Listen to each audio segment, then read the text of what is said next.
we have Philip Wee, Senior Currency Economist at DBS Bank, joining us from Singapore. And Philip, we just got those Thai GDP numbers coming in faster, way faster than expected. What did you make of them? And are you surprised that we're seeing gains for the baht? Will we see even more gains for this currency? Well, generally the numbers are definitely better than expected. I guess most of the upside surprise really come from the fact that manufacturing production index hit an all-time high in December. So, and the other thing is, I guess Thailand is benefiting quite nicely from the recovery in the external sector. As for the baht, we've always liked it based on its international liquidity position. Essentially, what we like most is the fact that Thailand now has foreign reserves of 140 billion. That's more than, that's about twice the level external debt that they have. So overall, coupled with record high sort of trade and current account surpluses that we saw last year, and we expect, the surpluses to still continue on account of the export recovery for this year. And so we sort of penciled in a lower dollar baht forecast of about 32.3 for the end of this year. Okay, well, let's check in on the baht once again to see where it's trading after those Thai GDP figures coming in better than expected. We have the Thai baht over this 1 year lower, but right now let's check on how it's trading. 33.15, weakening slightly against the U.S. dollar at this point. You expect some further weakness, do you, Philip? No, in fact, we're always looking for opportunities to buy the baht for the reasons that we have stated earlier. I mean, for medium term, we always like to focus on fundamentals. And I think the only thing that was sort of holding or preventing the dollar baht from moving lower was really this euro weakness that came on the back of the Greek crisis. So, but we believe that once that is over, and especially once the Chinese comes back in to resume the appreciation of the Chinese yuan, that we should turn our focus back to global imbalances, which inherently is a weak dollar story. Yeah, let's talk about the euro at this point, Philip, because it has been a much battered currency, as you mentioned, trading at 136 and change versus the U.S. dollar at this point. Do you see more losses ahead for the common currency in Europe, since the DBS was probably one of the more bearish banks on the euro? Well, essentially, we are actually a dollar bear house.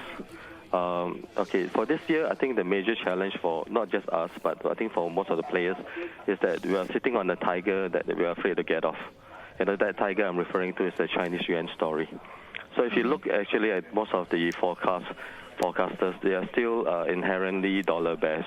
It's just that in the short term, I think they are focusing pretty much on the Greek issue, which we think is a credibility issue surrounding the data and sort of the debt and deficit.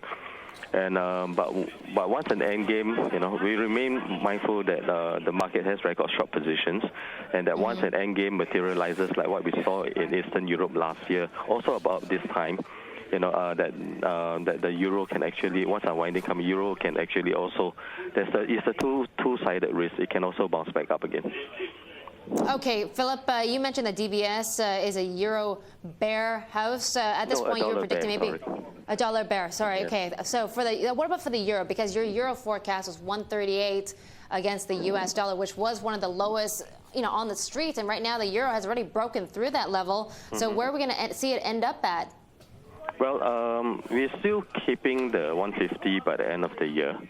Because we have a forecast for the Chinese yuan to resume appreciation starting from the second quarter. And I guess in the short term, the other thing about the interest rate differential that you were mentioning about against the U.S., one thing you may want to take note is that in 1994, when the U.S. rate hike cycle started, that was actually bearish for the dollar. It wasn't bullish for the dollar. So that was an interesting thing that we've picked up from the past as well.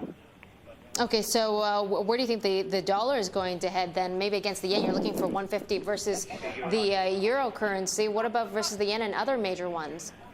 I think generally the only reason I can see why the euro, I see this as a euro correction. In fact, the 150, the retreat from the 150, I think most people have to be mindful that that came after the top EU officials went to China and came back empty-handed on the yuan appreciation.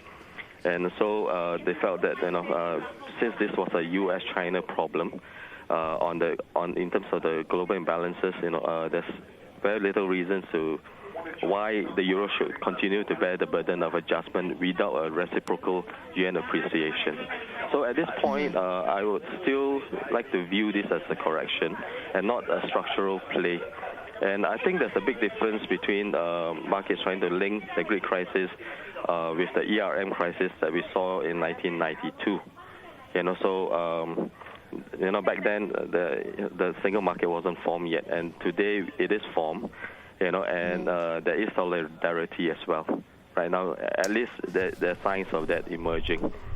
So it's So the markets move from trying to break a chopstick to now trying to break a bunch of chopsticks. Well, that's a tough task, isn't it, Philip? Okay, thank you so much. I hope you feel better. That's Philip Wee, senior currency economist at DBS, joining us on the line.